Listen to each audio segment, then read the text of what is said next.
Hi మేరే దోస్త్, welcome to my YouTube channel చిన్ని twigs. ఈరోజు జీరా రైస్ ఆలు కర్రీ ఎలా ప్రిపేర్ చేయాలో చూద్దాం రండి. బౌల్ పెట్టి ఆయిల్ వేసుకొని లైట్గా కాగిన తర్వాత ఎంత క్వాంటిటీ చేస్తున్నామో దాన్ని బట్టి జీరా వేసుకోవాలి. జీరా లైట్గా కాగనివ్వాలి. పొడువుగా కట్ చేసుకున్న చిల్లీస్ వేసుకోవాలి. చిన్నగైనా కట్ చేసుకొని వేసుకోవచ్చు. నాకున్న బద్ధకానికి ఇలా కట్ చేసుకున్న. ఒక 2 మినిట్స్ తర్వాత చిన్నగా కట్ చేసుకున్న ఆనియన్స్ వేసుకోవాలి. 5 మినిట్స్ బాగా వేగించాలి. తరువాత కొంచెం కరివేపాకు వేసుకోవాలి. ఒక 2 మినిట్స్ బాగా కలిపి కొత్తిమీర పుదీనా వేసుకోవాలి. బాగా మిక్స్ చేసి రైస్ ఒక గ్లాస్ తీసుకుంటే 3 గ్లాసెస్ వాటర్ వేసుకోవాలి. వాటర్ బాగా మరగాలి.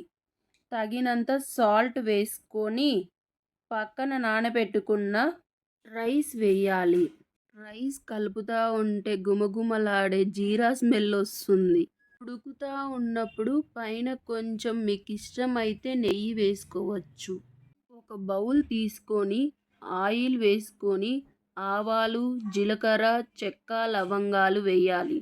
తర్వాత చిల్లీ, ఆనియన్స్ వేసుకొని బాగా కాగిన తర్వాత టమాటో వేయాలి. టమాటో మగ్గిన తర్వాత తగినంత సాల్ట్, కొంచెం కొత్తిమీర, పసుపు వేసుకోవాలి.